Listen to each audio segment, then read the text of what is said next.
Guys, what's happening? Welcome to a detailed FIFA 13 breakdown of the trailer, going through it frame by frame so you don't have to. Now, I could go through it really quickly and just bomb through all the details that are very visible on screen, but like a fine meal, I think this is worth savouring over, taking in all the details and enjoying the flavour. Of course, let me know in the comment section below what you thought of the trailer itself and if I missed any of the key details. So, without further ado, let's get on with it. First things first, if you've been living under a rock or somehow missed the memo, EA Sports has signed Messi up to be their poster child and the face of FIFA 13. So of course you can expect plenty of him in the trailer. Now, this first-person perspective is fairly interesting, but don't get too excited, unfortunately. This is the trademark and calling card of Marius, who works with EA for their trailers and video production, and has used it before in his Warfare series, which is well worth checking out. It's just a stylized camera used in post-production, so I wouldn't get too excited about it being a new camera angle or for your Virtual Pro. The first two players that Messi gets past in this trailer is an example of the complete dribbling system new to FIFA 13. He faces up the goal, faces up the defender, and just breezes by them. It looks kind of similar to an animation used in FIFA 12, but I can tell you that it is different from playing with it. And of course it finishes with Messi's customary dink. Next up we have a menu which basically breaks down all the elements of FIFA and those that will be shown in the trailer.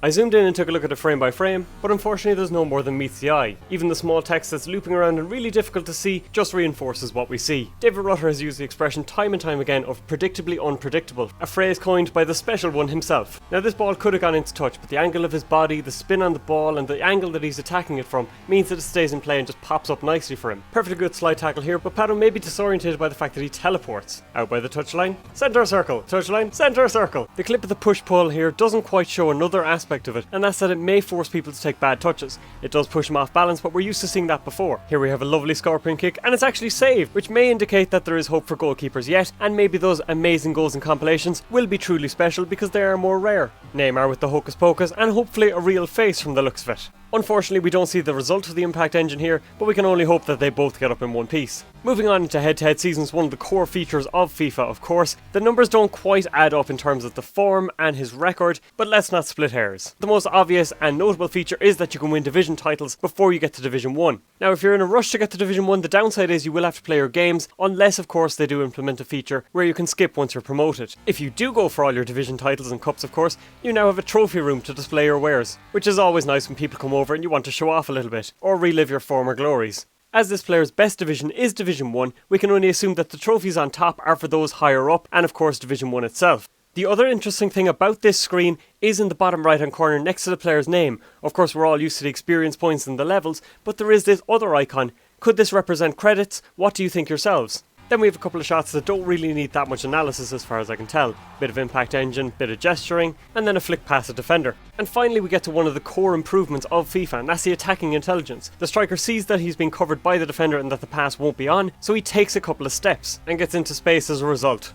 A lot of attention has been paid to the attacking options off free kicks, but in defense as well you can kind of edge forward, but if the referee has enough of it he will book you, so don't try to replicate Zaire's antics. Also, this shot shows that Alaba may have a real face. Moving swiftly along, we have the match day feature. This draws upon and reflects real world form, injuries and suspensions. However, it is worth noting that it's optional, so you can still use the default database. Couple of things to note and go back on. Now, bear in mind the ratings will probably change, but they might give you an indication as to what they're currently at. So with each player you can see their current overall rating, or their regular overall rating in the black. You can see what they're up or down by with the green or red writing, and of course what they're currently at in the arrow itself. As you can see, it can have quite an impact, with Doumbia for example going up by 8 up to 80. Interestingly enough, there's a couple of different search tabs. We're currently on all, which is showing in-form and out-of-form players. Presumably you can go for just in-form and just out-of-form. But the other option is on the left-hand side where it's currently set to players. I'm kind of wondering what the first option is. Here we get treated to some stats from the teams based on how they're doing in matchday.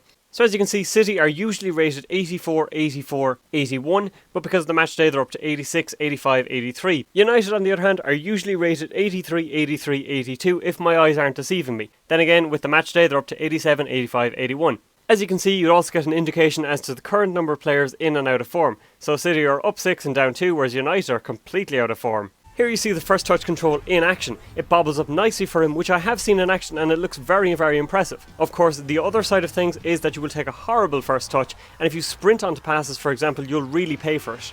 A look at some of the skill games now. We have the dribbling in and out of the post, which we've seen. We have a bit of hurdling, so you'll be able to replicate what Messi did to Pepe in the first shot and leap over a tackle. And of course a bit of shooting practice with 8 attempts to get as many points as possible. The complete dribbling will be familiar to anyone who played FIFA Street. Essentially you're just facing up the goal and your opponent, and you can do a little bit of fancy footwork on the spot. The one thing to note when I played the game was that you couldn't do skill moves while holding the complete dribbling, so you will have to work on getting your triggers to work in sync. Here's a new fake shot animation, maybe a little bit of showboating, and maybe quite effective at the same time. And onto the mode that makes many people go shut up and take my money to EA, FIFA Ultimate Team. This initial screen is interesting because there's so little given away. We've got 4 different leagues represented and 5 different nations. Are these select 5 the best players in their country, for their clubs? Obviously not league because Benzema and Messi play in the same one of course. Or does it mean nothing at all? The new Ultimate Team menu is looking pretty slick, it has to be said. First up, on the single player side you have your individual tournaments as you've always had, and you also have your single player season. There are 5 divisions in total, each will have certain conditions which you have to meet to be able to progress. The multiplayer and online season on the other hand is all about bringing your best squad to the table and earning your promotion. The online tournaments on the other hand will work as they always have, with various requirements to enter for special tournaments and your best squads for the other tournaments. It's going to be pretty seamless to challenge the team of the week, and you'll also get rewards in kind for beating them. Is the bronze card on display here an indication of what the reward will be? If you direct your attention to the bottom right, again we see that familiar icon, but this time there's 1 million of whatever it is. I'm assuming credits at this point because it is linked to EA Sports Football Club as well.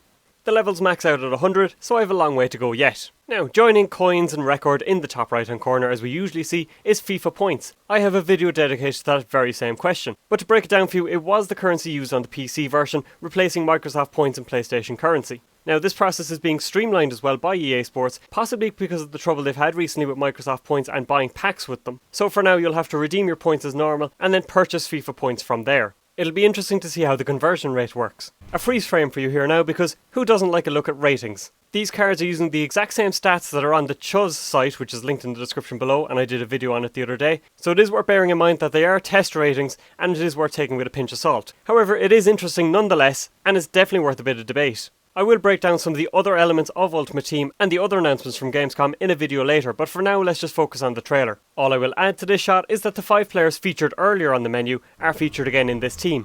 We've got another fake shot here which looks class, it has to be said. It'll probably work well if you're good at the close dribbling and if you're against people who like to slide tackle, but otherwise it'll probably be just safe for showboating. No words needed here. Here's the tactical free kicks in full flow anyway, but I'm not quite sure if you'll be able to dink it like this. Maybe a subtle press of the cross button for example. But anyway, it's a fine shot and it's a magnificent save from Joe Hart. Also, if you've got a keen eye, this is White Hart Lane. This is what it looks like as a new partner. Some more gameplay, a nice little flick up off the first touch, fine finish into the bottom left, and of course Balotelli celebrating in customary style. Cracking strike from Benzema here and an interesting goal celebration to say the least. And we wrap things up with a magnificent first touch from Messi and then finishes it off brilliantly. So, will you be joining the FIFA 13 club? Demo is out on the 11th of September anyway, the game is out then later in September. Thanks very much for watching guys, I hope you enjoyed the breakdown.